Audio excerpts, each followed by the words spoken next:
All right, we're recording in two places. That's all that needs to happen. That's it. It begins in 3, 2, 1.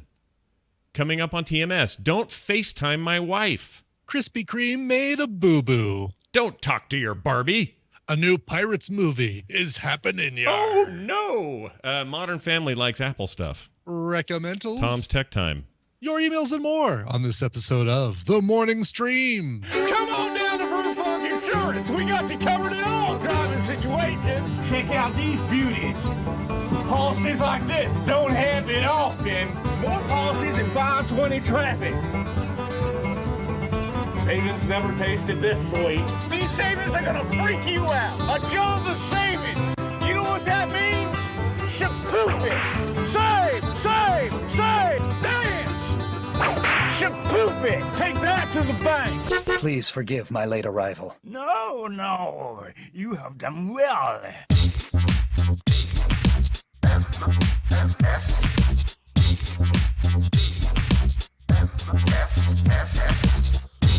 The Morning Stream with Scott and Brian and a caveman.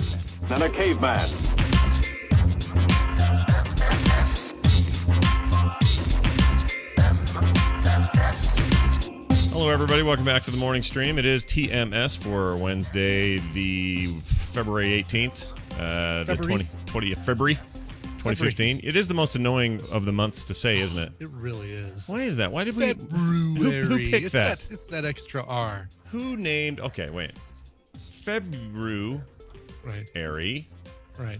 I'm gonna look for origin. Okay. February origin. Here we go. February. From old French word février. Oh, of course it's French. Based on the Latin februarius from febura, and the name of purification. Make things difficult for you. Says the name of a purification feast held in the month. The spelling changed in the 15th century and was due to association with the Latin word. And then we got stuck with that piece of shit. Mm-hmm. Piece of garbage, lousy word. Yes. Look at March. Oh, man. May, June. Oh, so easy. July. April. It's so simple. Even August, which says, Yes. looks weird, but isn't. Right. November, I can do that. November. It's almost like, like if they would have stuck an extra R in January, right? Why don't we have one there, huh? I don't like that. Yeah. I don't like it. Take the R. You know what? We're going to start a movement. Okay. Take the extra R out of February. Can we do an Indiegogo campaign for it? Yes. Okay. We will Indiegogo this. All right. Biatch. Great. This biznatch. We're hanging up our podcasting boots and Called her a biznatch. Oh, shoot. I forgot to watch that yesterday. Dang it. It's good. Was it good? Shoot. Good one this week. Yeah. All right. I'll get it. I forgot. Plot thickens. I as they say. own the season. I prepaid for it. Sure. So I should Oh, get did it. you see that AMC is now coming to Slingbox, I think it is? Oh, for So live you can pay stuff? $20 and have all of your AMC, all your Walking Dead, all your Mad Men, all your Better Call Saul, all your Halt and Catch Fire. That's all the that's part of that new Slingbox thing they showed off at CES this year, right? Like Right, the new, but you can get it on your Fire, your Amazon Fire, and your I want to say your Apple TV. Do they have an app for that? There's a Slingbox So, app? Sling TV, yeah, that's Catacon is confirming. It's Oh, I thought you had to have their hardware. I didn't know that. I did not pay attention to that. You can watch Sling TV on anything. Okay, well, you're tempting me. Well, maybe not everything. You're tempting me. They're a lot cheaper. Give me some. $20 for everything on AMC is a lot cheaper than $30 for one season of Better Call Saul. That's true. Except I pay that over the whole season. There's going to be more episodes in just a month. It's still, that's true. if all That's I true. want is one show, that's a better deal. That's true. But you watch the Mad Men, I like the Mad Men. I'm miles behind. I'm like season 2's as far as I got. So and you don't watch Walking Dead anymore, right? well, no, I do, but I'm just behind. So all of those shows I have in other places to catch up on. So it wouldn't be smart for me to watch it now. So you haven't seen the episode where they kill the entire cast and start off with a brand new bunch of teenagers? Nope, haven't seen that one yet. Okay. I hear that's a good one. It's really good, yeah. It's Selena Gomez and That's right. Yes. the Biebs. Demi Lovato, Zac Efron. Yeah. I guess he's not a teenager. Yeah, not anymore. Zombie Beebs is in there. High School Zombie Musical is what it's called. Yes. Hey, that reminds me. It occurred to me. I've had a revelation, Brian, and I'm here to share it with you and the listening audience. All right. Yesterday, I happened to be in the room while Kim fired up the pilot episode of Friends on the Netflix there. Okay. And I was not a fan at the time and was not sure why I wasn't a fan. But I think I figured it out. I watched it again with them, and I think I came away understanding why I don't like it. And it's because they were supposed to be us. This was early 90s. In the early 90s, you and I were in our early 20s. Sure. They were in their early 20s, supposedly, and they lived a life of pure, unadulterated fantasy as compared to reality.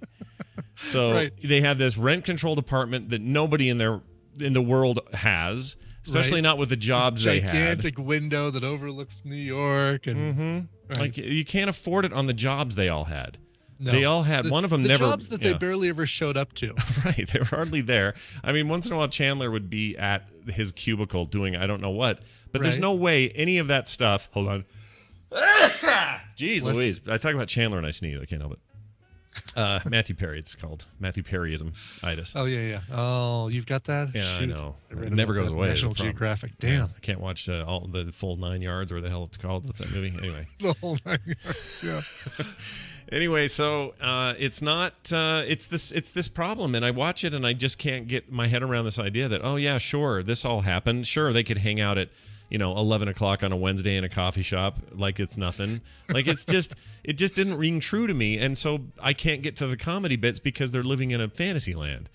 And it just never worked. Like such an easy thing to get past, though. Not me, man. I don't know. It just didn't relate. I guess that's it. So people say, well, what did you relate to? And here's the theory, and I really like it. A listener on Twitter suggested that if you were the same age as them, not everybody, but some people were like me, where it didn't resonate because it didn't feel real. But I was probably into something that represented people in their, say, early 30s instead of their 20s. And they're absolutely right. I loved, to the end of the day, Seinfeld. And that was a show about people in their 30s. And I've talked to people who were in their 30s when Seinfeld was at its height who did not like Seinfeld and felt like they were disconnected from it. So maybe, just maybe, it's better for... Like, my sisters think that Friends was the greatest thing in the history of television. Oh, geez. And it's because they were young enough, compared to me, that they looked up past me to it. And I was right there with it, and the things I liked, I looked up past to, like Seinfeld or something else. So I think that's it. That's got to explain it. It could be it. That would make sense. Yeah, now it's not everyone, because you clearly enjoyed it. You were fine with it, right? I liked it. Yeah, but you also like the greatest thing ever. You also like How I Hit Your Mother, or what is it? What's it called? Yeah, How I Hit Your Mother. How I Hit Your Mother. How I Tapped Your Mother is what that show's called, right? How I Got Your Mother to not show her face the entire season thing. How I Killed Your Mother Off in 18 minutes. Yeah, which is basically Friends redo. It kind of is. It kind of is, right? Yeah. I mean, they, instead of a coffee shop, they hang out in McLaren's. Mm-hmm. Instead of, Joey's been replaced by Barney, right? Yep. Kind of the woman, the ladies' man, Sure. lecherous doofus. Although Barney's way smarter than Joey. Sure. Yeah, I mean, there's definitely parallels. Yeah, I wouldn't. Those are so far that you've mentioned one name that I recognize. If you name the rest of the cast and their character names, I would probably look at How you I funny. Met Your Mother? Yeah, I don't know any of those people. Lily and Marshall. Nope, no idea. Ted. Nope. Ted. Come on, have you met Ted? Nope, don't know Ted. Oh, Don't know. I'm like I said, Shabatsky? like 2-3 episodes and I was done. Maria Hill. How about Maria Hill? Well, I know that because she was in the the Avengers and whatnot. Right. And she's great in there, and she should be there. But I just whatever. Do you think they when they pitched How I Met Your Mother, they said, "All right, let's take the Friends formula, 6 people, right, and turn it on its ear. We're gonna make it 5 people." Yeah, and one of them we're gonna have not show up for the entire run of the series, and it's gonna be the big hang up. I don't know. It just never clicked with me. So clearly, I'm not the intended audience. But it just was a bit of a revelation that perhaps I was never the intended audience. Sure. It wasn't I mean, for the there's- 20-somethings. It was for those who wanted to be 20-something. You know, I would wonder what the overlap is. Like people who liked Friends, if they also liked How I Met Your Mother, right? And what other like 89% is my guess. Huge amount. I think you're probably right. I mean, I think they both appeal to the same demographic. Yeah, and they're older now. Those people who liked it, Friends. So now they're watching a thing that is set in. Everyone's a little older, and it's. Did you ever watch what was it? Happy Endings? No. Super well critically reviewed and rated, and but I never watched it. But I hear it's that same kind of thing, right? It's like 6 friends. They're living in LA or something. I can't remember. Oh, here it is. Happy Endings, 2013. 2011 through 2013. So it Casey Wilson, had a what's her face run. that got her leg stuck in a bear trap in 24. Yeah, Elisha Cuthbert. That's the one. Zachary Knighton, I don't know him. Adam Pally, don't know him. Damon Wayans Jr., we know him. Oh, yeah. Eliza Coop. Let's see, that sounds familiar to me. Oh, okay, I know her. Well, anyway, sure. I'm sure that went well. I hear that was really good. Good enough to only get 3 seasons, though. Looks like it was well liked. Like this review is really good, or the overall score is really good, but it looks like it just didn't get the ratings everybody wanted. Yeah. And back to the formula of 6 people. 6! Mm-hmm. Back to the Friends formula. All right. My baby's always gagged I on swear the that Friends doesn't formula. help. I liked Friends and have never seen How I Met Your Mother. Well, hey, there you go. That doesn't say whether you liked it or not. We're looking for the people who like both. Yep. Argument Not the solved. people who watched one and did not watch the other. Whole thing solved. Solved in one sentence. I like Friends, but I haven't seen that one. All right. Good deal. I got a funny story to tell you real quick, and then we'll call Daryl, assuming he knows what's going on because he can't hear the audio stream. Oh, the audio stream's up now. Apparently he fixed it. It's running now. So never mind. Audio stream's just fine, everybody. And if you're listening to it, you're hearing us. All right. Terpster, von Marken Terpster Hyman is his full name, but you know him as Mark Turpin, a.k.a. the Terpster. He called me yesterday, and we were supposed to have a quick meeting about some stuff, and I knew he was calling, and he texted me first. He says, I'm walking home from the train station. Do you want me to, is now a good time? I said, absolutely. I said, you want to call me on FaceTime audio, or do you want to do Skype? And he said, FaceTime audio. And something about that would be brilliant, or some Britishism, okay? And I said, okay, great. And then I'm waiting, and I'm not getting a call. About 3 minutes later, my wife comes frantically barreling down the stairs and comes through my room, talking to somebody, I don't know who, comes through my office in nothing but a towel that's barely hanging on. She's soaking wet. There's water everywhere. And she's running at me, holding her phone like a dirty diaper because she doesn't want to get it wet, so she's got it pinched. She's holding the corner of it. And she comes running up to me at the desk holding this little phone going, it's Terpster, it's Terpster. Oh, please tell me she answered the FaceTime Terpster call in the shower. All right, so here's the thing. She hands me the phone. And before I talk to Terpster, I kind of put my hand over her. I go, what is he calling you for? She goes, I don't know, but it was FaceTime, and I think the video is on, and I think he's seen me naked. That's what she says. So I pick up the phone and go, hello, and he goes, and he's laughing his head off. Right. And he says, I thought I called your phone. What happened? Blah, blah, blah, in his British way. And I said, I don't know. Maybe it's because we share an iTunes account or something's messed up, or I don't know why, because he did call my number, but my FaceTime thing, and it went to Kim's, and we can't explain why. We don't know why. We got to figure that out. That's something I've done with our account. But anyways, it turns out it was just audio. It was never video, but the fact that it said FaceTime call and that she answered it had her for just a second there totally worried that Mark the Terpster Turpin had seen her naked. I didn't think you could do a FaceTime call without video. I thought that was... Oh, no. You've never done a FaceTime audio call? Oh, dude. You've not done one of those, have you? Not a FaceTime call without video, no. Well, Isn't that just a phone call? No, let's do it right now. Hold on a second. I'm going to do this to you right now, man. This is amazing. I don't know if it'll work because I've got my I have my Do Not Disturb on, but let's see. You think you might be one of the few people I've set up as VIPs that bypass it. All right, let's give it a shot. So we're gonna do it right through the computer, but you can do it through your phone. It doesn't matter. We'll do FaceTime audio. All right. That's an option every time you call. You can call. See, do you hear that ring? Yeah. Now everything is ringing. Like my iPad. There you are. Hello, Scott. Okay, let's see if I can hear you. Hold on. There you go. Can you hear me? Yep, I can hear you. Okay, so you're hearing me now on my mic talking via FaceTime audio. Isn't that cool? You're doing it via your computer, right? Yeah. FaceTime audio. Yeah. Hold your phone up to your voice or face so they can hear you. Or what are you on right now? I'm on the iPad. Well, I've got you're talking through my iPad. Okay, so hold me up close to your face. Okay. Well, I can hear you. Yeah. But But now I'm just trying to hear you now. So say something. you're not hearing me very well? Yeah, I can hear you now. Okay. Because you're holding up close. That doesn't look ridiculous at all. Anyway. What was the Engage? Was that it? The video game, portable video game thing that was also a phone, but you'd have to hold it up to your face really awkwardly, like a sideways bar of soap. It looked like a taco. Was that the Engage? Yeah, the N-Gage. That's it. Yeah. Yeah, the NVIDIA, or no, so not NVIDIA, Nokia N-Gage. Nokia Engage. That was their big, let's see. I want to just look at this real quick. Side talking Nokia Engage. Yeah, it looked like a taco because you had to hold it to the side. Yeah, there it is. I mean, it was a neat idea, just never. I mean, it was an early thing. Who knew that phones were going to do what they were about to do? Because this came out in like 2002.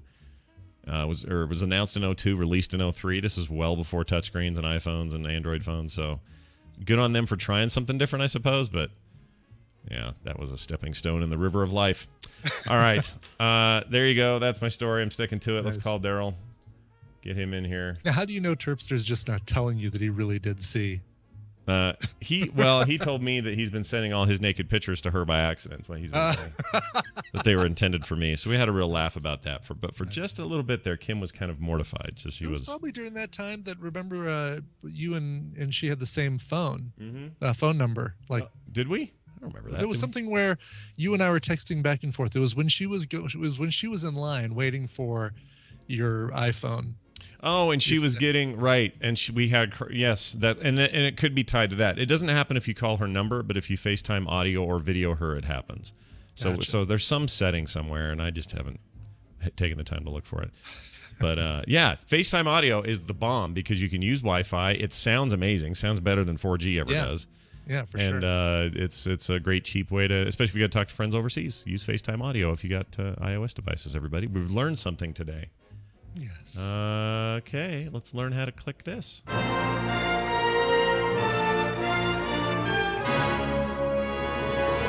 All right, let's settle in for Stump a Trek Nerd that's brought to you by The Geek Access Podcast. That's the Geek Access Podcast. Join Corey, Nate, and Brandon for weekly banter about their geek-infused lives. Rants, raves, news, opinions, facts, and maybe a beer or two. Sunday evenings at 5 p.m. Eastern Time. Come on by and join the conversation at tiny.cc/IG Studios Live. That's IG Studios Live. Sounds good to me, Daryl. You there?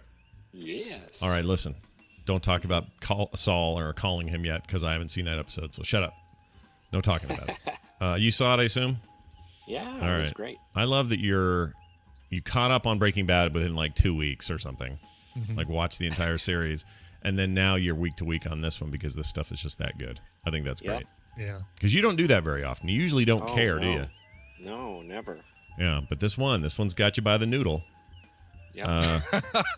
Right there by the little noodle there. All right, Daryl, let's get to your question. Daryl's the Star Trek lord. He comes on here and answers hard trivia questions. Trivia. Love that. Stevia. Yeah, it's good. About Star Trek, and we have a Next Generation episode to try to stump him today. It is from the episode The Mind's Eye, and it goes like this. Geordi is on a shuttlecraft headed to Risa, the pleasure planet. He asks, the water wanted to come back and say hello. He asked the computer to play some music. What style of world music does Geordi ask the computer to play? Was it A, European style music, although he spelled it European style music? European. B, African style music, C, Asian style music, or D, Latin style. So European, African, Asian, or Latin. And it's one of those. I can tell you that. That much I know. This I know. Computer, please play some Screamo. Yeah, please play some loud Screamo. While we wait to hear. Are you hungry? Aren't you hungry? Bunch of foodie. All right, I don't know what to do in this box. There's things. We already had the. Back in the Thorgan box. We got the honey rice snack. Got a bunch of wrapped things. You want to do? We could do a wrapped thing, like a green or a red or an orange wrapped thing. They don't have names. That's why I'm calling them that. Oh, I just dropped ginseng jelly. Or the two that I just dropped, the little red wrap things. Red wrapped? Yeah, you want to do a little red Yeah, wrap things? let's do a red wrap. Is that Seda on there?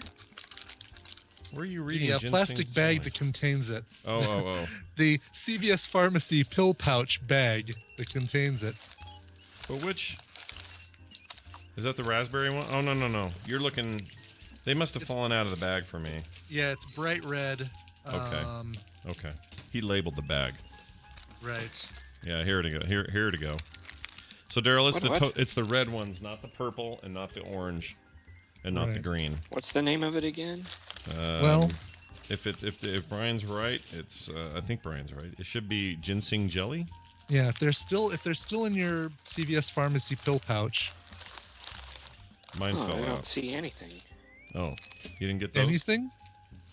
Do you have a little red wrapped? Do you have little tiny, slightly larger than a Tootsie Roll sized bags of things? With No. Did you get 2 cans of soda? Maybe I'm looking in the wrong bag. That's why I mentioned the soda, because that's my guess. You're looking in a weird bag. That bag has weird stuff in it. That one I'm looking in now. No, this is the one where you would have gotten yesterday, that Oh, yeah. orange whatever. Okay. I same found it. bag as yesterday. Yeah. Same box. So you want the The red? red There's thing? Yeah, the red ones, not the purple, but the red. What does it say on it? They're Well- ginseng. What'd you say? Ginseng jelly? In the Oh. little CVS Pharmacy bag says ginseng jelly.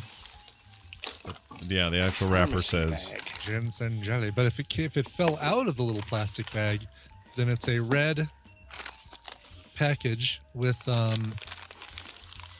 well, the first character is a squiggly line above a line with a circle.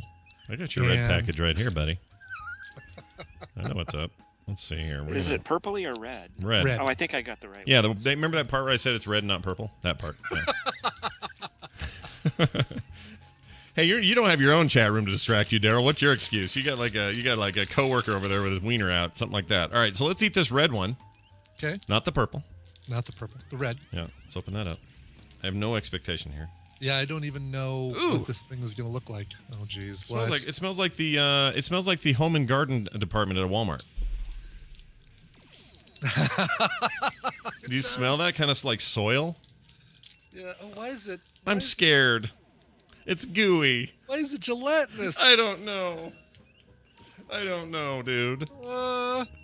I came to this thinking it'd be like a little taffy, like one of those little Japanese taffies. Natasha Yar. Yeah. This. I'm scared.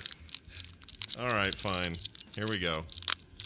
I got disconnected, but I found my way back. Oh, you weren't even here for our reaction of how gross this looks or how bad it smells. Oh my gosh. Yeah. That's like an oil change gone bad. Yeah. That's what that smells like. See, to me, it smells like it's a home and garden center. Oh, that's horrible. Oof. All right, like a potted plant area thing. All right, here we go. This is what we're meant to eat on this thing. Oh, it's all slimy. And you know the when a monster slobbers on a sci-fi movie, that's what this has all over. Yeah, it does, right? That fake alien goo. All right, well, I've tasted it, and I'm done with that.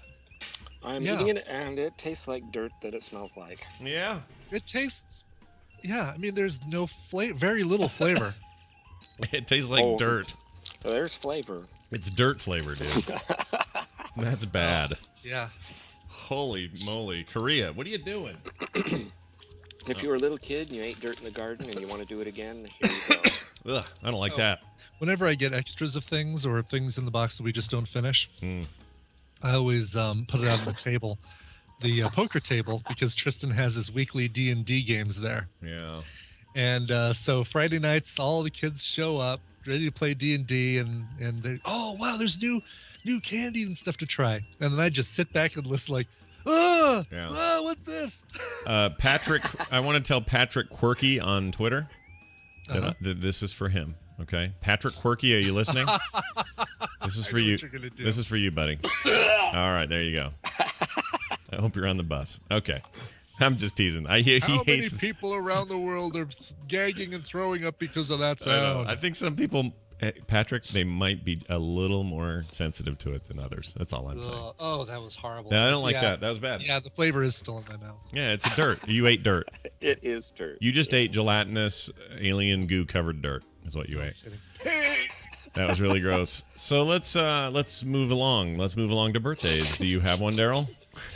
Yeah, I'm still enjoying this horribleness of this thing. It's pretty bad. Andrea Drom is 74 today. She played Drom. Yeoman Smith. I was on hoping Where she. No Man Has Gone Before. I was hoping she played Drom. That would be great if it was a character named Drom. Because doesn't that sound like a? That sounds like a character to me in Star Trek. Yeoman Smith. Wow, they're really struggling to come up with. Well, she was going to be the original Yeoman, but she left to do a movie, so then they got Yeoman Rand. I always wonder about stuff like that, like when She's lovely. Yeah, she looks good. You always wonder about like when I can't think of his name all of a sudden. Freaking the guy who was going to be Indiana Jones. What's wrong with me? Tom Selleck. Tom Selleck. Like when he turned that down for TV. I mean, things turned out okay for him. People really liked Magnum PI, but do you think that there's regret there? Like he could have been a huger movie star. It wouldn't have just been, Quigley Down Under, really. Well, you don't know, right? Because I mean, isn't it the? It's not just the movie and the story. I mean, it's the character, it's the actor, and so would that movie have been as good with Tom Selleck in that role? I don't know. I mean, it's easy to say no because we all really, it's so iconic with Harrison Ford. But would Star Wars have been as good if instead of Harrison Ford we had Walter Matthau? Of course, wasn't he one of the people who was one of the people that would have been better. Hold on, with who is he going to play do again? the Kessel Run and parsecs. Hold on. Oh no, you're thinking Al Pacino was supposed to be, or Al yeah, Pacino, that's right. yeah, which is weird. Hoo-ha! Right. If I was half the man I was, I'd take a flamethrower to Mos Eisley. That's pretty good. All right, where are we? Oh, birthday! Happy birthday to that lady. She's is she alive or no? Yeah, she's still around. All right. What age again? Did you say? 74. Okay, that's not too bad. She never did much after Star Trek. Either of you see that Transparent on Amazon streaming? Have you seen that at all? No, not yet. Even though Nicole recommended that to me months ago. It's incredibly good. We started watching it. It's not for the kids. I can tell you that. I can tell you this though. Jeffrey Tambor is amazing. Really, really kind of a revelation in that thing. You forget he's George Bluth in the first 5 minutes. Yeah. But more importantly, his kids in that show are just kind of the biggest douchebags on the planet. That's what. Yeah, I remember you saying that before. Because you know how Parenthood, everyone's a little bit endearing. Oh, everybody is. Yeah, exactly. This is like Parenthood, except the opposite of endearing. And they all talk over each other like Parenthood. Yes, a little. Not too bad. Not the way you hate, though. Not the way you hate. Man, that was the thing with Parenthood. You and what you could do is just single out one person talking, and you were hearing them basically doing that same thing that Steve Carell was doing in Anchorman. Oh, loud noises, loud noises. Yeah. I don't know why we are yelling. Yeah. The mom from Who's the Boss is maybe my favorite character, and she's hardly on. So you'll have to watch Who's it. The Boss? What, yeah. you're talking about not Catherine Hellman. No, not Judith her. Light. Judith Light. I know. It's like, you know what? Remember how you felt when you watched Don John and you saw Tony Danza do his thing and you went, my gosh, that's great. He's great in this. It's like that, and it's ironic that they're from the same Who's the Boss show. She's my kind mom of... she's my mom amazing. sold Judith Light a cheesecake a few years ago. Really? That's a story for another time. Okay. Yeah. All right. We'll save that for maybe tomorrow. Write that one down. Okay. Somebody take a note. Take a note. Take a note. Yes. We haven't heard from Atlanta guy in so long. I think he hates us now. We have not. I know. I was just thinking about that. Did he burn out on TMS? What happened there? Oh, I don't know. I hope not. Well, let's find out. Somebody put the word out there in Atlanta. Let's hear from him. Daryl, let's get back to your question. All right. Yesterday you lost. If you drink coffee after this dirt thing, then the coffee tastes like dirt. Yeah, everything tastes like dirt. That's what I tried doing. Yeah, the rest of your day tastes like dirt. In the this Next Generation episode, he picked this style of music. Your choices were European, African, Asian, or Latin. Which one do you think it is? Okay, well, these are all types of birds that if you answer a certain question wrong, you'll be flung into a canyon. All right. Except for Latin. I don't think Latin was a bird type in that. Is it not? European bird, African bird, Asian bird, Latin bird. Yeah. I don't know. So I'm going to pick Latin. All right. Well, that's a weird way to choose. Weird way to get there. Okay. I'm with you. Here we go. Let's find out. Congratulations. Oh. You're a winner. Your weird guessing style paid off today. Latin style music. You ask the computer to play some Latin music. He then tells the computer to play a game. Here's a clip right here. How about some different music, computer? Something with a Latin beat. No, I meant something with a gentle Latin beat. Maybe a Spanish guitar. Perfect. How about a game, computer? Please restate request. Something to pass the time, a diversion. Yeah. I want to play Minesweeper. Right, exactly. The epitome of time wasters. How about Flappy Bird? Yeah. By the way, that text you sent me yesterday, Daryl, which I will not share on the air, but the one that detailed your experience there, just pissed me off. This makes me mad. There's no reason for... Ugh. You should read a book. It's in a book. All right, Daryl. What are we doing now? Oh, yeah, we're done. Daryl's the Trek Nerd on Twitter. You can find him at Trek, This Week in Trek at thisweekintrek.com and the Grumpy Cast. And now Daryl will play a game with us, probably something with wood or monkeys or something like that. Star Trek. Yeah, this tastes like dirt. Star Trek food or British food? Here's your theme. We haven't done this in a while. Let's see. Barry. There you go. Give us a Jill, Brian. Jill. Jill. Jill. Jill. That's pretty good. Jill. It's pretty good. It's like tuning a piano. All right, go. I'm sorry. What was it? I missed the thing. Star Trek food or British food? Okay. Larish pie. Larish pie. Larish? That sounds Trekian to me. Yeah, and it's tricky in that it could be British, but because it's not ringing a bell, because I swear I would have heard of that. Like, I watched a lot of British TV. I feel like I would have heard. Like on Neighbors, somebody made a Larish pie once, and they never did. So I'm going to agree. I think we say Trek. Okay. Well, this pie does not have fish with the fish head sticking out of it, but you can. That was dumb. You can get this on Deep Space Nine as Cardassian. Yay, Trek pie! I knew it. Boy, he really struggled with that one. Television highlights of the news of yesteryear. It's the news, and it's brought to you by... If you worked as hard on that, the right turns, faking us out after we give our answer as he did on finding those questions, then we'd be fooled every time. I know. If you're a fan of tabletop role-playing games, check out the newest podcast by Star Walker Studios, Game Master's Journey, a podcast all about tabletop RPGs from the perspective of the captain's chair. Join Lex as he discusses the art of game mastering with GMs from a variety of RPGs. That's Game Master's Journey at StarWalkerStudios.com. Star Walker, isn't that also a... Wasn't that... his last name, and he confirmed that it was like his real last name or something. Right, but I'm thinking there was a Star Wars character in one of the games where it wasn't Skywalker. It was... Oh, Star Killer is what I'm thinking. Star Killer. That was actually going to be Luke's original name, wasn't it? Yeah, and they changed it books? because it was too hardcore or whatever. There were books. Mm-hmm. There weren't books before Star Wars, were there? Were there books? Oh, I'd read them. Want to say there was a maybe not.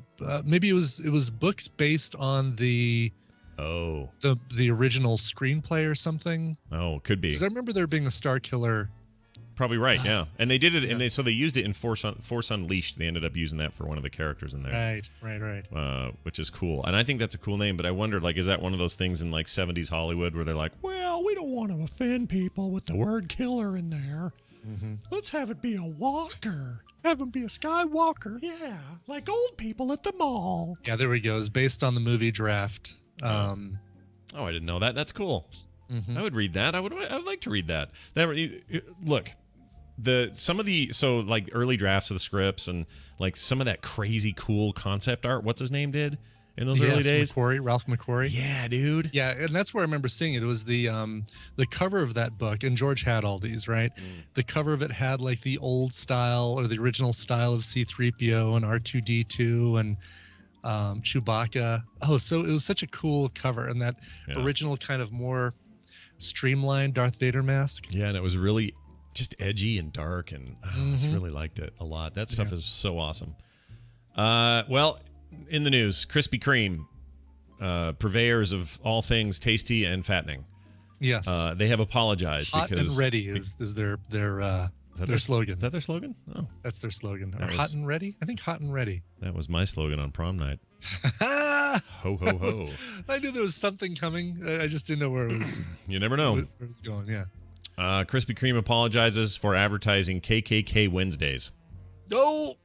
A- Wow. How could they? Well, they're in the UK. That might explain it. A UK Krispy Kreme branch, so a UKKK branch, has apologized after advertising KKK Wednesdays on its Facebook page. The unfortunate abbreviation was meant to stand for Krispy Kreme Club Wednesdays, all with Ks, except for the Wednesday part, because that'd be Ken's Days. Kedna's Days. Wednesdays. Wednesdays. Yeah, Quen's Days. You know what? Wednesday is kind of up there. We say it easier, but it's up there with February in terms of. Yeah, kind of is. There's a lot of extra unnecessary letters in there. I mean, you could do WENS Yeah. DAY. You'd be fine. Wednesdays. Anyway, but customers are quick to point out the acronyms of their definition, the abbreviation for the U.S. white supremacist group. I'm glad you spelled that out for us, thisweek.com. Krispy Kreme's whole branch plan, KKK Wednesdays, is a series of after-school activities for kids. They have here's what they said. We apologize unreservedly for the inappropriate name of a customer promotion at one of our stores. According to a spokesman, told this to The Guardian. This promotion was never intended to cause offense. All material has been withdrawn, and an internal investigation is currently underway. Come be a grand wizard of donuts at Krispy Kreme today. Whoops, don't let the chocolate ones touch the plane. I feel like they could have just said, it was an accident. We didn't know. We weren't trying to tie it into some... I don't know how...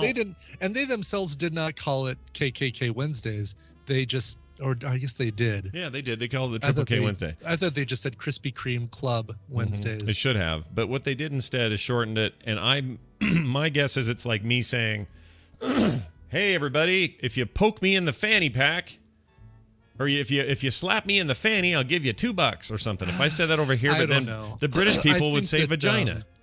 I don't think that. I think that the knowledge of KKK, the being infamous, is not just limited to the U.S. I think that. You think it's a bigger deal over there? We should ask people. I don't think it's a. I mean, I think it's known over there. I don't think it's it's well known here. Right. But I bet you it's not unknown in the UK and Australia and stuff like that. So you don't think it's like fanny and vagina, or the F word over there hardly means anything, or cigarettes and stuff. Yeah. No, I think it's. Oh yeah, because it's not like a different name for something. Mm-hmm. Right. That's true. We happen to have one name for something, they've got another name for something. Though this is something that we had that was named the same thing. And yeah, but you and I could find out tomorrow from an angry emailer that TMS stands for Tunisian Massacre Saturday. Right. In some horrible thing that happened in Tunisia, but because you and I aren't connected to that country in any meaningful way, we didn't know. So that could happen. That's true. I mean, we had something like that, like the Chevy Nova. Mm-hmm. Right? Oh, right. No go in Spanish. Right. That was one. Yeah. Here's the thing. We've got a lot of UK listeners, a lot of Australian listeners. I'd be curious, just the average UK listener, average Australian listener, tweet or send us an email and let us know, were you taught about the KKK in school in your country? Yeah, or have enough movies like Mississippi Burning, have they made sense? Like, right. Did those things, did the cultural significance of that white supremacy movement ever reach you guys? Here's a fun fact. Kim's grandpa was a Grand Dragon in the KKK. Really? Oh, yeah. This is a funny Grand Dragons and Grand Wizards and stuff like that. I know. Isn't that crazy? So weird. Such a weird club. By the way, I guess Lark just confirmed, or not confirmed, but pointed me to a Snopes article about the Chevy Nova. Was not a problem in Mexico. Oh, all right. Well, it's just one of those things that they always tell you is this. Oh, here's a funny thing. Here's a funny tidbit. Yeah. Forward that on to your mom through email chains, and you're all set. Right. Well, anyway, yeah, guys, email us in. We're curious. Hello, Barbie. Hello, Barbie. Hello, Barbie. Is this? Do you get a fresh, hot Barbie delivered to your door every time you want it? Right, every week? Well, no. It turns Barbie's out made from the best ingredients. Turns out instead it is a new internet-connected doll, and you can have conversations with it. It's Mattel's recently unveiled Hello Barbie. It's an internet-connected version of the popular doll. It's able to carry on a conversation with her, or you're able to, using Wi-Fi and a partnering app. The high-tech makeover of the doll was done in collaboration with Toy Talk, a San Francisco-based entertainment company. Here's what you do. You'd say things like, "Hello, Barbie. What's the temperature outside?" So Barbie is basically Siri. Yeah. Or it's the Amazon thing with a head. Yeah, it basically, what's that thing called already? I forgot. The Fi or Amazon Echo. Yeah. I have one coming. It's just forever taking. Yeah, it's I'm not getting mine till June. Yeah, mine says June too. What the heck, man?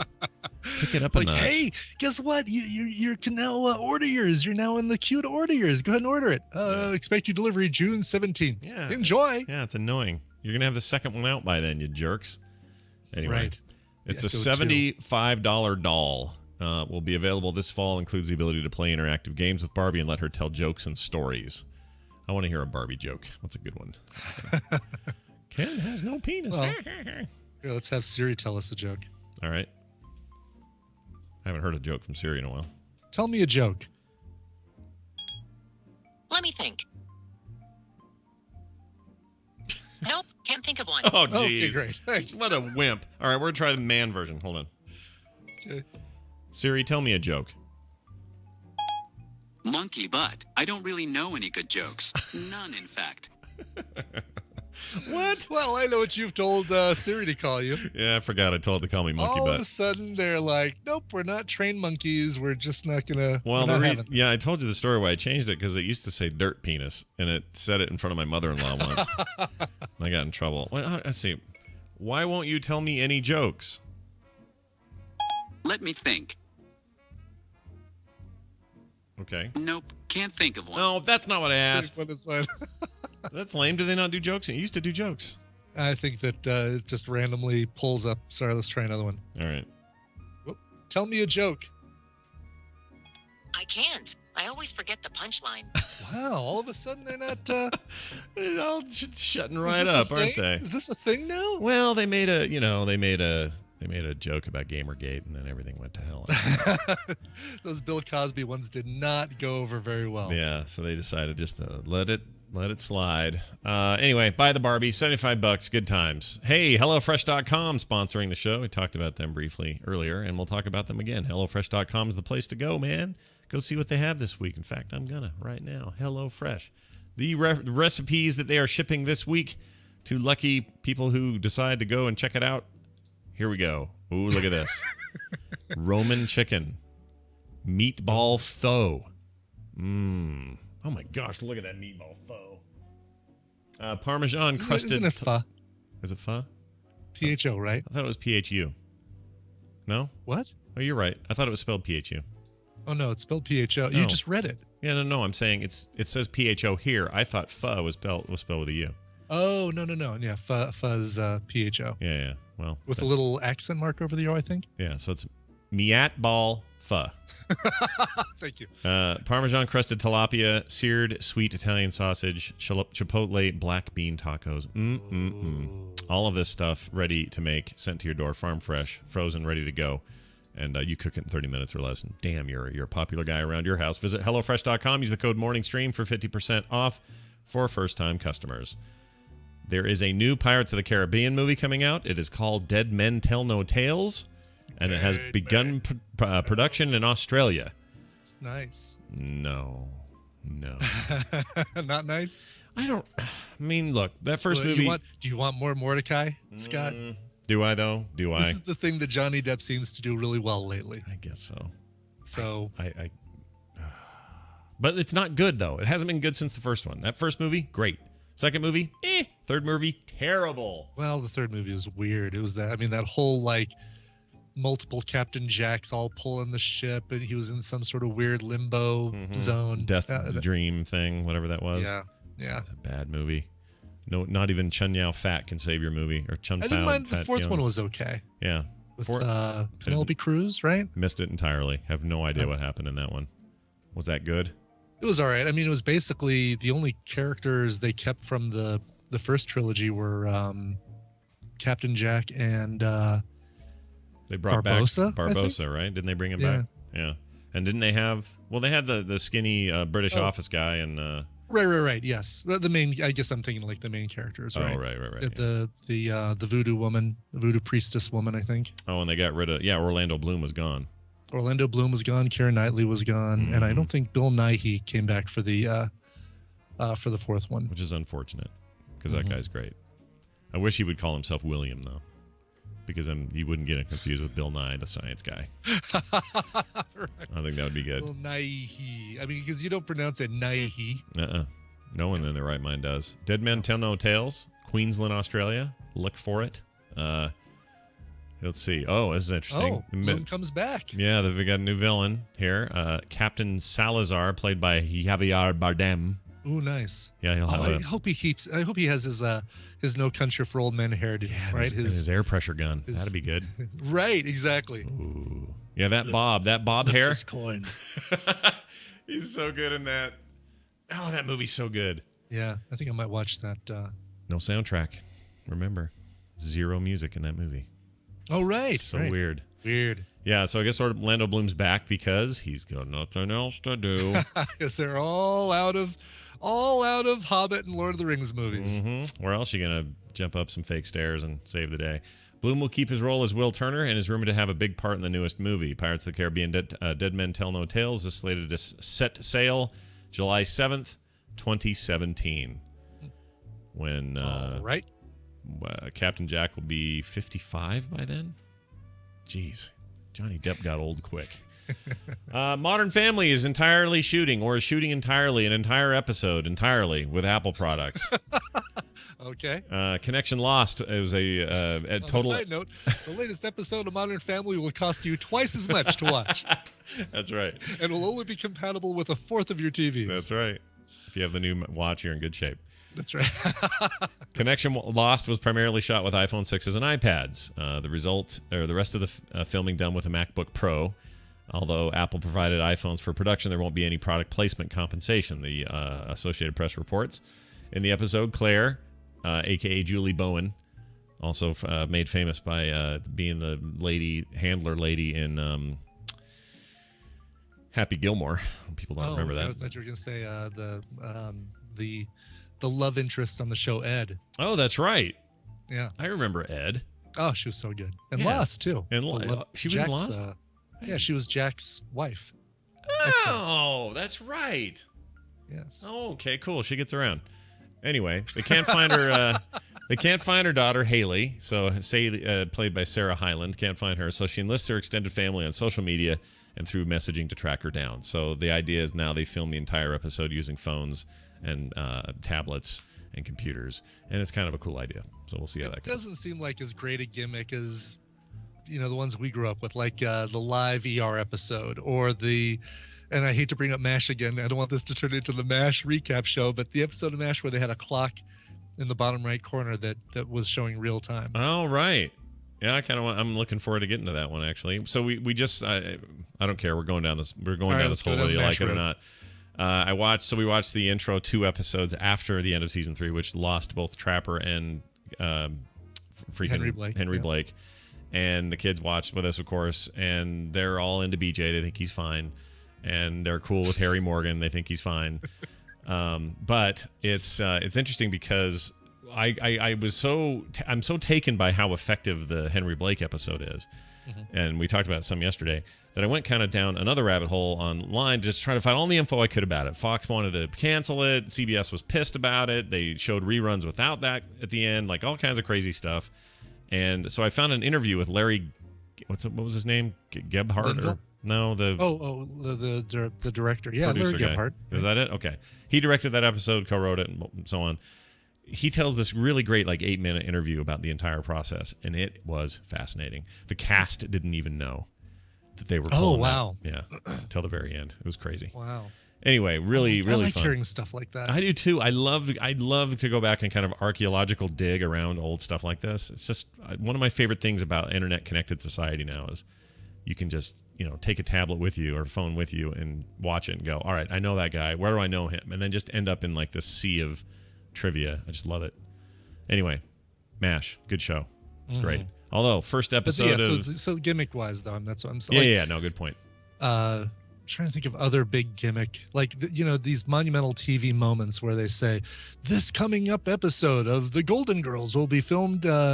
Wasn't there? There was an entire 3D episode of something, right? I wish it was of the Golden Girls, but I don't know what that was of. Yeah, that you're right. I don't remember what that was, but I know that a big one for Scrubs was the musical episode, and then now a bunch of shows have done that. But yeah, Buffy did that too, right? Trying to think what else. I mean, there's other, like MASH even did other stuff, like one that was all black and white and super somber. Right. One that was entirely. Wasn't there one with a where there's a ghost of a character that you follow through the whole thing? Yeah, he's dead the whole time, and he's seeing everything through his world. Right. That was weird. 24, of course, one big gimmick. Yeah, one big fat gimmick. That whole thing. That's right. How come everything bad happens to me at the top of each hour? Yeah. I can't think of any others. I'll tell you this, though. If you want me to binge on your old shite, put ER up on Netflix. I will binge that. Oh, there you go. I'll totally watch ER again, even through the weird years and the later stuff. Yeah. Yeah. Even just to see that angry little bald guy get his hand cut off or his arm cut off by the helicopter. Romano. Yep. Right. Chief Romano or whatever his name was. Yeah. Yeah. Tweaked Audio is a great place to go buy earbuds you can put in your head and listen to these shows we're talking about. Stick them in your ears and listen to fantastic episodes of MASH or whatever the hell it is you're binging on. 5 styles, 7 great colors, all designed to sound great and wonderful. You stream at checkout for 33% off with our friends at tweakedaudio.com. That means if you're going to spend $25 on a pair of earbuds, it's only going to cost you. Let's say you're going to pay $34. You'll pay $24. You were going to pay $29. You'll pay $19. It's a hell of a deal. I know. It's a hell crazy. of a deal. And those are great earbuds. Yep. Some of the best. That's tweakedaudio.com. We're going to take a break. When we come back, Nicole will be here with, finally, we'll get that recommendal out of the way with the BBC stuff. We put her off, and then she was gone. For a long time. We really have. They're all ripe, so it's time to eat these things. And then Tom will be here with his Tom's Tech Time and emails and some other stuff. But before all that, Brian's got music. What do you got? Well, this one's going out to Lauren. It says, hello. No Scott and Brian reference there. Right. February 18th will mark 1 year I've been with my boyfriend Joey. Whoa. And I wanted to request a song so he could hear this on his ride home and hopefully get a smile out of it. We both listen to TMS, and he has been listening for a long while, and I know the show means a lot to him. I'm so happy he introduced me to TMS since it puts a smile on my face while I listen at work every day. I just wanted to say, Joey, I love you, and thanks for the best year of my life. Aww. I wanted to request a cover of Can't Help Falling in Love or any other love-esque song. Thank you, TMS, for making me laugh. Much love from Boston. Love, Lauren. A lot of love in there. They should get married and have a kid named Adams, and it'll be Joey Lauren Adams. Nice. Yeah, good idea.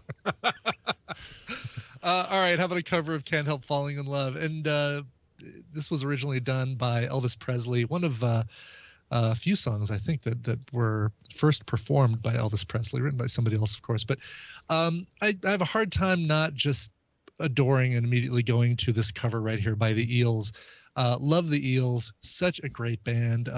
Mark Everett went by the name E in the 90s, put out some great stuff solo before he formed the Eels.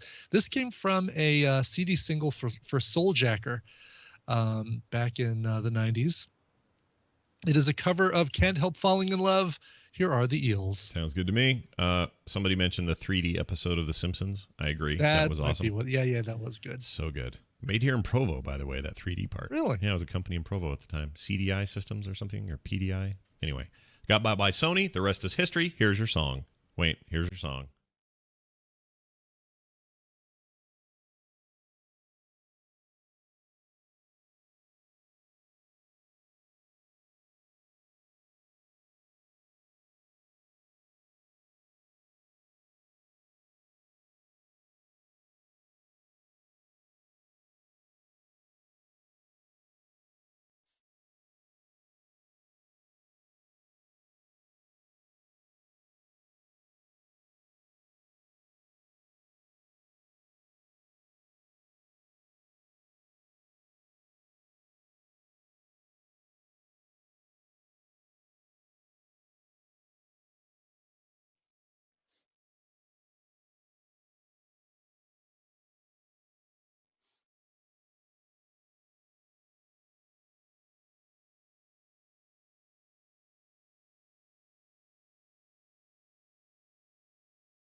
The first of these terms is called an icon.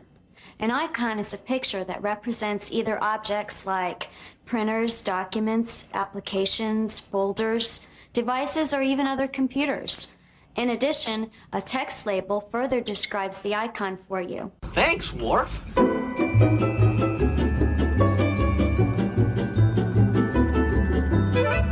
The morning stream. Better than dog butt flung poo. I don't know what that dog flung butt poo reference is. I don't either. Probably somebody just emailed or tweeted Scott Fletcher to say, right? Probably, yeah. Was He got for a while. a lot of those he was doing based on requests. I assume that's what that was. I love that one. Right. So there was one that I remembered just as the song was beginning, another TV show that had like a gimmicky episode. What's that? Seinfeld had an episode that was done backwards, like kind of like the wedding. Memento. Yeah. Right. I remember that. Yeah. That's a good one. Yep. We should do this throughout the rest of the week. We should just randomly think of shows that had a weird, quirky episode.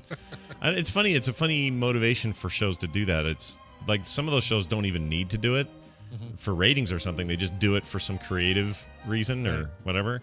Could you say, I don't, this is probably a stretch, but you wouldn't say that Breaking Bad Fly episode was one of those, would you? You know? See, it's funny because I only remember that Fly episode being a small part of the episode. Was it the whole thing from the Fly's perspective? The entire thing was that, well, it wasn't from the Fly's perspective so much, but it was, that entire episode was him versus the Fly. And that was it. Like there was nothing else going on. There were no other side story, anything. It was Walter White stuck in that lab with that fly until he killed it. And Jesse was there. I'm sure I'll get to that pretty soon. I'm still oh, you're rewatching, that's right. I'm re-binge watching the whole thing, but where did I leave off? I don't know. Oh yeah, his cancer was in remission. Oh, well, that's good. I mean, it's good for Walter White. It's good for Walter White, yeah. Have his cancer in remission. All right, let's call Nicole. It's time. Yes, finally. It's time for Nicole. Let's click on her name. Here we go. Get her in here and talk about what? All right, here we go. Ladies and gentlemen, join me now in welcoming to the show one Nicole Spagnolo. Hello, Nicole. Hey. How are you? Hey. Oh my gosh, it feels like 3 weeks. It's been Why that. does it feel like that? Weird. So strange. Yeah, it has been that long, and we've missed you horribly. You had a couple of appointments come up, then we had stuff change, and it's like we couldn't get Wednesday to work, but here it is working. I know. I think we should probably skip this theme. Do you think I'm so? Bringing this. No, I'm kidding. Okay, good. Oh, God. I was going to say. I'm prepared for this theme. Are you kidding me? Been hanging on to this It's a bad luck theme. Been holding on to this thing for dear life. Exactly. In fact, speaking of which, we actually have clips. I guess I should pull them up. But remind everybody at home what the theme was and what we're going to recommend today. Well, it was originally submitted as BBC TV shows, I think. Mm-hmm. But I'm expanding it. I'm just going to say British television. British television. Okay. I like British it. television. Okay. But before we get into the theme, Mm-hmm. I was messing around on our Fire TV, and I found a new channel, a new application. And I don't know if either of you have come across it, but I thought it was really, really cool. What's the most challenging thing about watching internet content?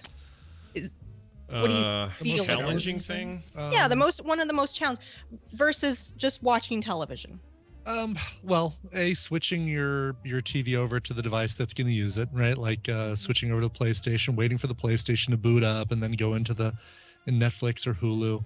Yeah, you don't have the immediacy, do you, of regular like cable or Right. satellite where you just flip it on and there it is. And No, you have to seek out the stuff. You have to seek Right. out the show. Right, you have to do a seek search. out. Yeah. So there's a new channel. It's an application you can install on Fire TV, and I think it's on other things, and it's also on the web called Pluto TV. The star Eddie Murphy. No, that's Dude, Nash did you TV. see his appearance on 40th Yeah, anniversary it was psycho. shows? It was psycho. It was weird. Damn, that pissed me I don't know off. what. You know what? I'll Anyway. bet. I have a theory about that. I'll bet they paid him a ridiculous sum of money, and he said, "All I'm doing is showing up, right? Yeah, that's all you have I to don't do, have to Eddie. do any skits. Yeah, I don't have to be in anything. I don't have to rehearse. I can be there for like 10 minutes, then Kill my leave. landlord. None of that. Yeah, I don't have to be Gumby. Okay. Oh. Okay then. Yeah, that's what I think happened. Anyway, yeah, it was terrible. Whatever, Pluto Eddie. TV. Pluto TV. This is aggregated internet content. What? It has a channel lineup, so it has categories like music, news, sports, entertainment, comedy, lifestyle, tech, and it has a whole grid like you would pull up on people. Wow. And so it feeds you content from the internet, and so they've aggregated it. From who though? Like they're not pulling Netflix or Amazon, people like that though, right? They're pulling YouTube. They're pulling original content. Mm-hmm. So I contact them like, hey, can I get the Wood Whisperer in this? Mm-hmm. Yeah, you got a DIY channel, so I would love to see it in there. Mm-hmm. This is what I love about it. There's like 6 kids stations that just streams just random, like I don't have to queue anything up. I can just let it go. So like Voodoo, probably like not Voodoo. What's the freaking Vimeo and YouTube and right, where it those just kinds like of sources. continuously plays content. Yeah, I'm on a channel right now. Channel 128 is Katy Perry every music video. Oh wow, look at that. There's also a 24/7 cat channel and a 24/7 dog channel. Finally, our long is the dog channel videos of cats. Is this something your dog is supposed to watch, or is it something you watch if you like dogs? I don't know. Maybe both. Yeah, who the hell's that for? I wonder. You know, some people, they always say the internet, you just watch a bunch of cat videos. Well, they decided to just take a bunch of cat videos. Wow, it really is. I'm on the cats 24/7. They have right now, movie there's a trailers. Tiger striped cat wearing weird costumes. It's weird. So what this sounds like to me is a way to supplant there's a thing you used to do, which is, okay, there's the shows you want to watch, and you would set time aside back in the old days to watch the show you want to watch. But then there were times when you just needed something on. You just need random crap on the couch. You don't care what. You're just like, what's on? This is scratching that itch, even though it's not pulling from, closed systems like Netflix and others. It's pulling from open video sites where there is a ton of content, and they're curating it in such a way that it's interesting. That's a pretty cool idea. It's a really cool idea. Yeah, I like love that. it. That This seems is really pretty cool. rad. Funny or Die TV. Yeah. Fail. So all your fail video, like a constant stream of fail videos. Yeah. Awesome. And for anyone that's like, MTV, they don't play music videos anymore. Guess what? They have 30 channels of nothing but music videos. In fact, I like that. Mm-hmm. Yeah. Yeah. That's cool, man. Does it do it by They genre even or have a decade? covers or channel for you, Brian. What? Whoa, dude. Whoa. Channel 111. 111 is just covers. Pluto. Look at Pluto.tv. that. 111. All right. I Artist like it. Spotlight Boyce Avenue. Okay, well. Pluto TV. They also have this on. They have this on iPad and stuff too, I think. I would think so. They have it on. Yeah, they do. There's an app on the iPhone and iOS, and also on Android, and it looks like it's a version of that for that. So that's cool. Yeah. Oh, that's great. I could do I that. had to bring it up. I wonder if Tom, do you know about this? Talk about it on Cord Killers, because I think this is a great cord killer. Like if you've cut the cord and you kind of miss that always on, but Just not really having like, to think something- about it. Right. Yeah. Constantly playing. Yeah, for sure. It's interesting. All right. They just got. Let's see. Did they just got bought for 13? Oh no, I'm sorry. They got a brand new round of funding for 13 million. So it sounds like it's going well for them. So that's good. Yep. Well, I can see you. Congrats to Pluto, and hello world of old school TV crap watching. That's good times. I'm going to install by this the today. way, the 24/7 Katy Perry channel has switched to one where she is like an Egyptian theme. Oh, good. eating Twinkies. Are you just going to give us random updates? Yep, of this what's will be the on? update on what's playing currently on the 24/7 Katy Perry channel. Good. Hey, let me know. Will you pipe in when she's shooting something out of her boobs? That'd be Sure. great. Okay. Just now. It Fireworks. happened. Yeah. I was gonna say you don't have to wait too long for that. Fireworks or goo, whatever. She Take eats whatever enough you those got. Twinkies, it'll probably happen sooner than later. All right. Who wants to go first on All our right. BBC thing? Brian, do you want to go first? I will go first. Okay, Brian, Which go. means I have to tear myself away from Katy Perry videos. Do you want me to play a clip first, or how do you want to do it? No, I'll do a little bit of intro and then you can play the clip. All right. So it's funny because we were actually talking a little bit about Friends and Seinfeld earlier. The kind of the parallel over in the UK is this show. Oh, by the way, before I even start talking about this, Black Mirror, I'm already 2 episodes in. This is the coolest thing. Okay. You just Really took my digging it. show. You took my show. Oh, I'm sorry. I thought that was, I was the just inspiration for. because I love that show so much. I wanted to talk about it again, and I was hoping you had seen it so we could talk a little bit about it. Then forget everything I said for the last 8 seconds. Yeah. All right. Hey, Katy Perry videos. All right, we're back to this. We're All back. right. We're back. All right. So you have your Friends and your Seinfeld, the UK version, which featured, what do you know, 6 friends, all kind of sleeping with each other and stuff. Shocking.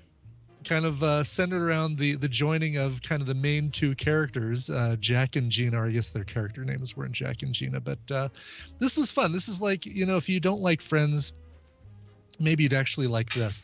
The show is called Coupling. Let's hear a clip. Oh, yeah. All right, here you go.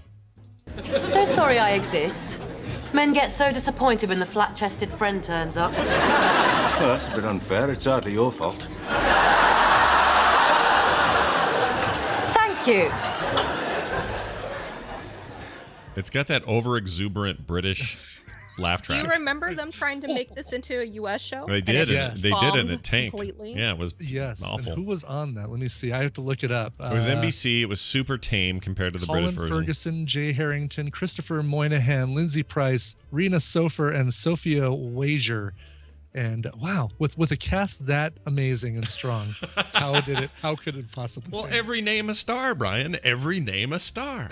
But it's funny because it was actually still written by Stephen Moffat. Like, he was involved in the writing, and he wrote the UK version. Yeah, I But, think what happened there is it got neutered so bad by U.S. TV standards that they just couldn't do it. There's so many like that too, like Skins or Men Behaving Badly and things like that. That really well done in the UK, but boy, it just gets so neutered is a great word. Sanitized. Yeah. when they bring Occasionally it it over. works here. The Office had a good run.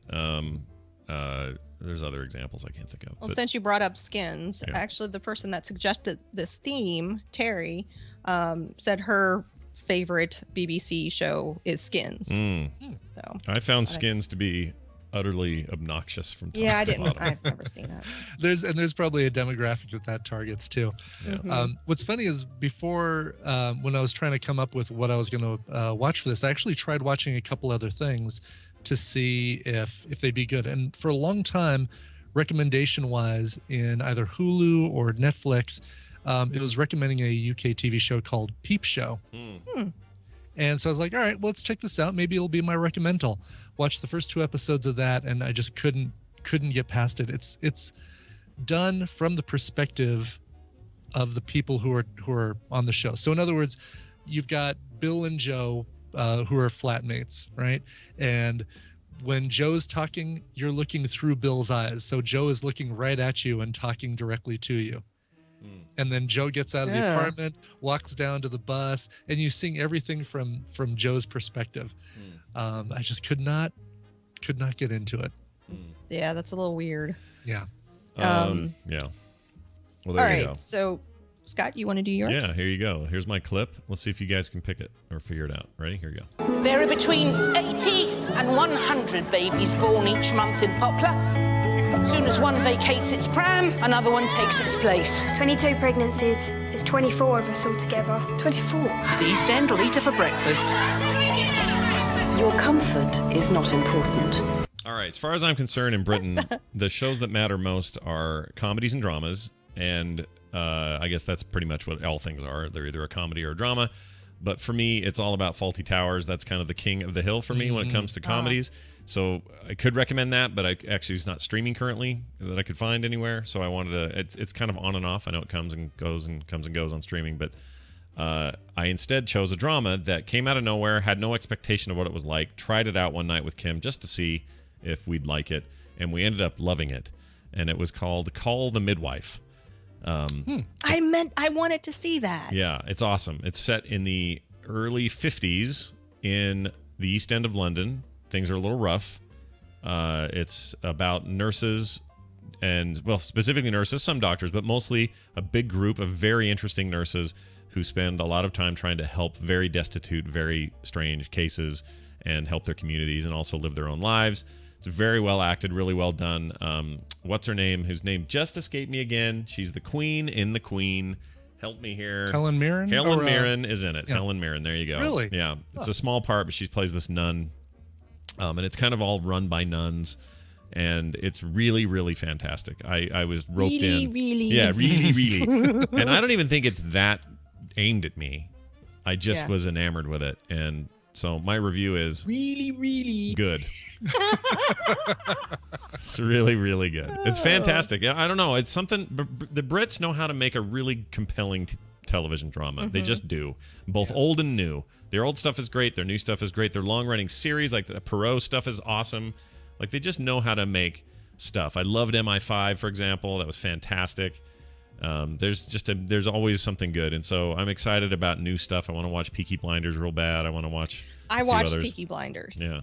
My sister-in-law thinks that's the best show on Netflix. I don't know. It didn't grab me. Really? Like, you have to watch it with subtitles on. It's impossible to understand what they're saying. Oh, I love Irish accents. I think I'll do okay. God. I think I'll do all right. It was really... And it's the same way with Black Mirror. I had to turn the subtitles on. Did you really? That's funny. The very first episode, Brian, when he gets out of bed, do you understand anything he says on that phone? No. It's like there's so much quick like Yeah. What the hell did he say? Turn on the subtitles. Oh, that's what he said? What? Right. Okay. Nice. And I'm generalizing, of course, but that to me, I thank Netflix for putting subtitles in all of their movies and TV shows now. Yeah. I almost prefer to watch movies, even when they're they're made in America. Like, I don't know why. You like to have the subtitles on? Yeah, because you'll get those dips in sound, so they get really, really loud and they're really, really. So like, I just have the subtitles on to kind of let me know, like, there might have been some, and plus I think my hearing might be going a little bit. Here's a side effect of that, though. It keeps you from grabbing your iPad and listening to the show while you kind of surf the web or play Sudoku or something like that. Like, when you have subtitles on, your mind is on the show, and so you're likely to enjoy it more. And maybe that's why I enjoyed the hell out of Black Mirror. So, Brian, you've watched the first 2 episodes. Yes. I mistakenly said this was a BBC show. I don't know why I thought this was, but it was actually broadcast on a station called Channel 4. Scott, did you get a chance to watch it yet? No, still I don't want to sing it. I'm going to call Kim. I know. And I'm going to say, Kim. Call her. Make sure to catch her. When does she take a shower? Make sure. Freaking Terpster. No, I'm going to. I promise I'm going to. I have to. Here's my current thing. I've got to catch up on Justified, so I have a season and some to catch up on. I'm going to do that quickly. Then it's on to Black Mirror. You act like Black Mirror is an all or nothing. You don't have to watch it all in one shot. It's right. The episodes are contained. No, I'm going to keep acting like it's all or nothing. It's all or nothing. Okay. The whole thing, or I'm out. They're actually going to bring this to the United States in 2016. They're supposed to do a Black Mirror series well, let's here, see if they which don't I'm ruin kind of that. like after coupling and other failed ones. Oh, The Office, I mean, kind of went and did its own thing. Sure, they could do it. It's not like they can't do it. I just sometimes wonder why they do that, because especially in a globalized sort of entertainment world now, that we're getting this stuff anyway. You know, we're getting the British version. It's not like usually back in the day when you'd do a remake, it's because nobody had heard of the other thing because we live over here and there's no real need to redo it. I would hope they would do different. I mean, the episodes other than the very last one, they're all amazing. Like I didn't enjoy the Waldo moment. That's the only one that I really didn't enjoy. Spoiler.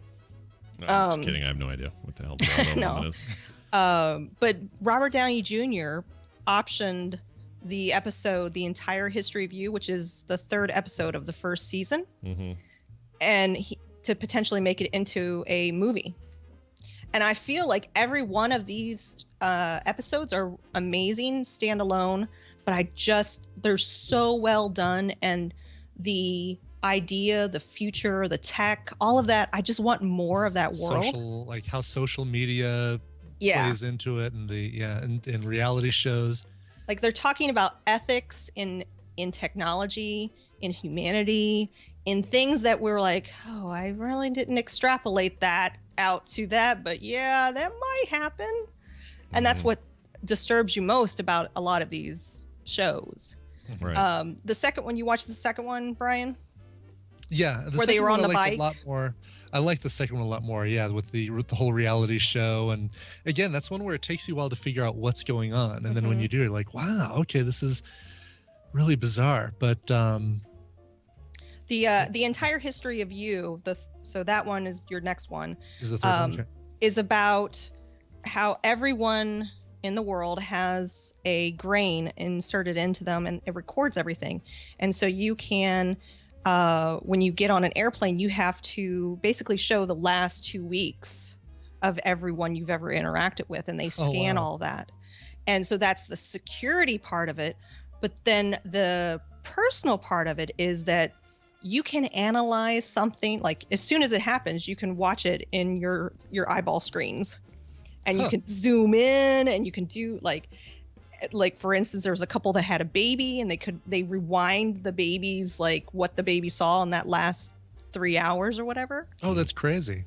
So that episode plays with like our sense of security and our sense of privacy, and does a lot of interesting stuff. But by far my favorite episode is White Bear, because that one just, oh my goodness, just sticks with you. It will stick with you. Like, I'll watch the damn thing. I fully want to. I can't wait to see those other ones. Wow. So yeah, I'm excited if they do bring it to the United States. I really hope they do other episodes and not just redo these episodes. Yeah. So. Yeah. Oh yeah, for sure. Yeah. I bet it's going to be a combination. I bet they are going to take, because I don't think that first episode would work with no American audiences. Oh God. I mean, that's such a disturbing episode. It really is. Tina was like, what are we watching again? Like, wash your eyeballs and brain out episode. Right. Like, it's, for some people, it probably, maybe you should just skip to the second episode. Yes, exactly.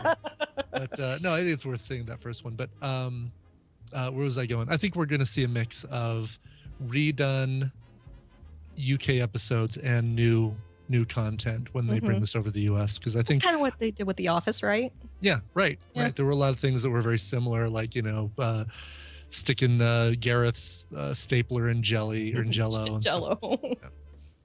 Well, there you go. Right. Jelly. So what's our theme next week? So we have a lot of themes to go through, but we've had such a long break. I actually have a collection of movies and TV shows by one specific actor that I want to share with you guys. So let's just make it a free for all next week. Okay. I have a specific actor in mind, but I don't want to ruin the theme. Okay. But you guys pick anything you guys are watching or digging, and we'll talk about those too. Okay. I like Does that that. work? Yeah, it seems a reasonable idea and to then me. We'll get back on our. We once I realized with these themes, I'm like, we have no opportunity to like break in other stuff that's going on right now. Like the movie Chef just came out streaming on Netflix. I hear that's amazing. Yeah. I want to see it. Heard really good things about streaming movies about food. What? No way, man. That's amazing. I'm very excited about a couple of things that will. Now you got me. Now since it's a free for all, it's kind of fun to think about all that I've seen lately and what I want to talk about. Yeah, so. I'm sure you guys have been seeing a lot of stuff. So that'll be good. Do we have a Quizler? I can't remember if we're still doing those. Are we not doing those? I don't have any. All right, no Quizler today, everybody. Sorry. That's all right. The big Quizler is where to find Nicole, and that is at Nicole Spag on Twitter and woodwhisperer.com. And anything else you want to mention? Nope, those are the only things. Yeah, Lazily and Nerd Parents. I'm gonna put those on hiatus for a while. So, a lot of stuff going on. So yeah, there's a lot of people are sad, but I need a break. It's the world of podcasting. Yeah. The world of tomorrow today. Nicole, take it easy, have fun. My best to the boy and the man boy, and we'll talk to you soon. Man boy. Mark the man boy. All right, we're going to add Tom Merritt to the show now. Sounds good. To talk about technology and technology-related items. I love the episodes where we have Tom and Nicole. And these episodes are one of my 5 favorite episodes we do every week. Is it? Well, just one of them. Nicole. Yeah, yes. yeah, that's great. I agree with you. They're one of the best of the week. These are their stories. Oh, that's the wrong one. Damn it. Oh, I'm terrible with Dang it, Jury. Hold on. Did you just call Jury? Yeah, I don't know what I did.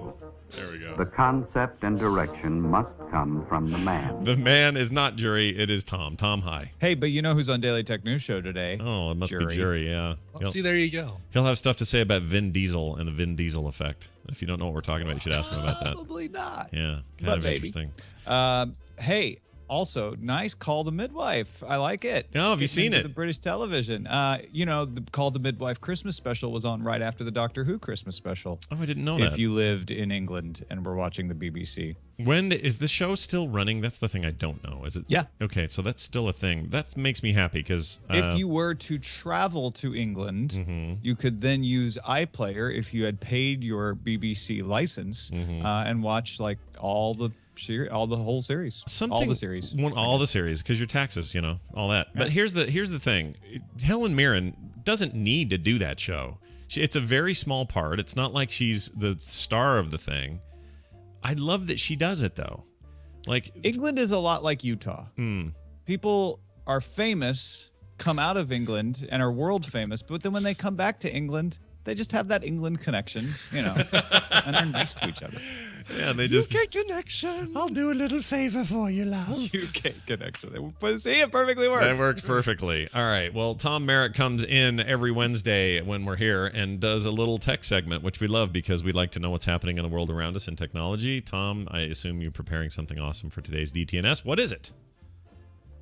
I don't really know, Scott.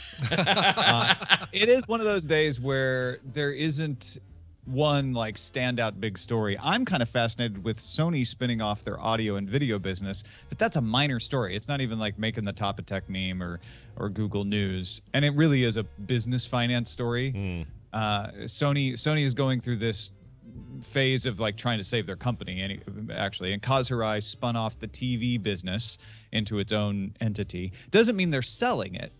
They're keeping it. They're just making it its own company. So it would be easy to get rid of it later if they wanted to. And it also, its success or failure doesn't impact the rest of Sony. They're banking on PlayStation image sensors, which a lot of people may not realize. If you have an iPhone, you've got a Sony image sensor in there probably. And the entertainment, Sony Pictures Entertainment sections. Those are the horses they're riding into the future. And so they're selling off the computer business. They're spinning off the TV business, and they just announced today they're spinning off audio and video. It's funny, even from the video game perspective, where they are counting on PlayStation to be this thing that will continue to be a pillar of the business, and they're doing well there. On the other hand, they sold off their SOE, Sony Online Entertainment division, which has been a company that long held on to properties like EverQuest and the original. That's what I was talking about. The original EverQuest, plus a bunch of GameSense, and they've got things in development, including new EverQuest properties, and they've sold that entire thing off to Daybreak, whatever it is, some kind of weird. I forget what they're called. Anyway, there's some kind of weird company that aren't known for video game stuff, but now they're selling off stuff, laying off people. So it's weird to see them shedding so many things that you just assume Sony would always have as part of their big giant diversification they went through. And now it feels like they're kind of going totally the other way. They want to not diversify. They want to hone in on what's working. It's actually, they've got a name for it. They call it One Sony, which is funny to me because at CNET, when I started working at CNET, it was frustrating because CNET Reviews was a separate division from CNET Download, which was a separate division from CNET News. And so I've told the story probably a bunch in other arenas, but I got in trouble once for linking to a GameSpot review from the front page of CNET. And they're like, you can't send traffic over there. I'm like, what do you mean over there? We own them. It's part of the company. It's CNET Networks GameSpot. And they're like, no. And then it was like, I linked to CNET News, and they're like, we'd rather you not do that unless you have to. And I'm like, but wait, they're actually CNET. And so there was this whole One CNET. They called it One CNET, where they brought the divisions back together and tried to get them to cooperate, at least news, download, and reviews. Anyway, that's ancient history. That happened in like 2005. But this One Sony is that same attempt to be like, oh, our divisions were not cooperating productively, so let's bring them all together. Let's consolidate. But at the same time, he's spinning out the ones that don't play well with others, right? He's saying, computers, just going to get rid of that. TVs, still want to own it, but don't want it to impact things. So we're going to wall that off. And somebody asked about phones in the chat room. They are keeping phones in the fold for now, but they did indicate that they were thinking about maybe either selling or spinning that one off as well. Well, do they still own Ericsson? Is that still theirs? No, Sony Ericsson split. So Sony basically bought out Ericsson and bought their phones back. So all the Sony phones now are just Sony phones. Okay. Yeah, I don't know. It's such a weird thing because I was thinking about Sony the other day, and I wonder what shape they'd be in now if they're, like, let's say that they were having another bad generation of consoles. Instead, they're not. They're actually leading. But if they weren't leading this time around, I feel like Sony would be in, because then there'd be nothing you could point to outside the entertainment division, the movie division, which it has its own issues with the hack and everything else going on. I feel like it would be grim times if they didn't have at least that flag flying, you know? Yeah. No, it's grim times already, Scott. I mean, they've had 10 decades of losses. Yeah. So this is the grim times, and this is the reaction you're seeing from them. I do think it's interesting that they felt like the game's development arm just wasn't worth keeping because, the conventional wisdom is, you don't make money off the console, you make money off the games. That doesn't mean they're not going to make any money off games. They're still going to make money off games, obviously. It's just that they will make them off of the license that people pay them to make the game for the PlayStation. Well, and that's true. They still have the Santa Monica studio. They still have a couple of studios that are doing mainline console development. They just dumped their more computer, the PC focused stuff, which they really banked on, just got their lunch eaten by Blizzard and others, and they just couldn't keep up. I mean, EverQuest is not what it used to be. I'm sorry, Sony. You need to put a sign on the paper bag in the fridge that says, "Hey, Blizzard, do not eat my lunch." All you got to do. I mean, it was obvious it was Blizzard eating it. It's not like you had to go I should ask become around. a business analyst, shouldn't I? You really should. Yeah. That's an entire. You know what? That's an entire book cover right there. It's a post-it note on a fridge that says "Don't eat my lunch," and then the story of this kind of thing. That's brilliant. By Chet Page. We're in the wrong business. Well, this and many other stories obviously get covered today on DTNS. Did I say 10 decades? Kardashinsky and Lau Roman are calling me out. I meant a decade, 10 years. Oh, yeah, you did say 10 decades, which... Sorry. No, you said 5 decades, Sorry, which made me think, wait a minute, Sony's been Sorry, losing Sony. money since I was born? I meant either 10 years or 1 decade. I figured that Walkman did a little better than that, but apparently not. It is kind of... Could you say as an analyst of this business, is it possible to at least pontificate that possibly Sony is in the pinch they're in because that strategy of diversification pulled them away from their cores and they lost their way? I'm sure that, first of all, I'm not a business analyst, despite my insightful refrigerator commentary. I think that you would be right in saying that it was an element. I don't think it is even the most major element. There's a lot that has to do with just management style and the Japanese economy in general, and the strength or weakness of the yen. That has to do with their success or failure. But I do think that the fact that these divisions have not cooperated with each other better, they haven't leveraged their efficiencies across platforms better, in business speak, has been an impediment to them. And I think what Kaz Hirai is doing right now is trying to identify what segments play well together and what don't, because not everything is going to play together. I mean, when you have a division that makes machines that play pirated versions of another division's content, and the one division is like, no, we're not encouraging piracy, but we're not going to lock it down. And the other division is like, what are you talking about? We're in the same company, or you're eating our bottom line over here. Yeah. For whether it's true or not, that's not going to play well together. And so you see them focusing really on becoming an entertainment company when you think about it. I mean, PlayStation is a device, but it's a device that is a conduit for entertainment. They're keeping Sony Pictures, which is troubled. It's not a profit center, but they believe that they can improve that. And the image sensor is just them going, boom, we're making bank. That's going to bankroll everything. Yeah, right? yeah. That's the cash cow that we need to keep, because that business is booming. They're like Samsung with RAM. They've kind of cornered it. Yeah, right. That's a good point. Which is good. Which is also kind of twisted in a way with these three companies. Samsung's profits are RAM tough. Yeah, it's like, hey, Apple, you killed our audio business, but we'll make sensors for you. Hey, Samsung, you hate Apple, but you'll put RAM in all of their stuff. And hey, everyone, we might be using each other's chips soon, but we hate each other. Like it's like this real awakening of how small the world is business-wise. Yeah. Like these companies cannot coexist and be bitter rivals without actually doing work for each other. It's really weird. So, yeah, I wasn't even thinking we would end up discussing this, but this ended up being a really good discussion. Yeah, it's not bad. See, look at your instincts working every time. And look at the way you guys play off it and take it in a realm that's interesting. Yeah, that's Like what we do here on tracing TMS. egos. Yeah, it's all poop jokes and then that.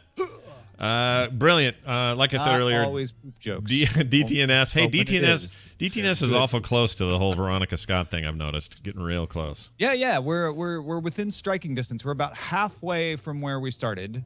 So we need to get over that hump, and I think it's all downhill from there or something in a good way. Yes, as far as that scenario will take us, it is uphill when it needs to be and downhill when it needs to be, and everyone wins. Do check it out later today. DailyTechNewsShow.com, of course, where all the links and stuff are at. Ace Detect on Twitter. Anything else that I've forgotten? Well, no. Not in regards to your signing off. Okay, good. Well, I hate to overuse the pulling a Johnson. Oh, is there something phrase. happening? Well, but I've got a novella that I'm waiting on a book cover. Oh yeah, and I'm excited. Yeah, about telling people about it. I am too. I may know something about that. There's a part of that's my part of the Johnson poll right there. Right. I know. So what's there up. we go. Join Johnson. And tune in to Current Geek this weekend. We have an expert Lego creator coming on the show. Brandon the Builder. Yeah, that's I exciting. You've probably seen his Lego works online. Yeah, there's a good chance. Just ordered that big helicarrier from Lego yesterday. Oh, how did that feel? Was there any kind of buyer's remorse immediately after you realized it was like 300? During, before, after. It took a while for me to actually press that add to cart button. So expensive, but very cool. You should do a speed build of it or something and put it on That's YouTube. what a lot of people are saying. So I will. I've been clean off the poker. Well, not clean off because it's empty, but the poker table. Yeah. Set up a time lapse deal and record the whole process. Look, you can clear off that table, but there's no way that blood stain's coming out, dude. It's staying there. No, Club Soda. Oh, okay, sure. Tom Merritt, everybody. Take care. Fair sailing. We'll see you later. I don't know what fair sailing means. Fair sailing, sail fair. Sail fairly. There we go. For some reason, Skype decided to put up a survey when I closed it. All right, great. Brian, let's sweep it in. Let's kick it up, kick it out, be done by reading a couple of emails, and they are sponsored by someone. Who is it? Sure. My cousin was diagnosed with cancer exactly 8 years to the day after her mother passed away from the same disease. Her insurance won't cover all of her expenses for surgery and treatment, so I come to you, dear TMS listener, to help her get through this difficult time in her life. Please visit GoFundMe.com/Reader Cancer Fund. That's REEDER Cancer Fund. Read her story and donate if you can. Cheers and thanks, you silly people, you. Yeah, there you go. All right, we're going to read a couple quick emails.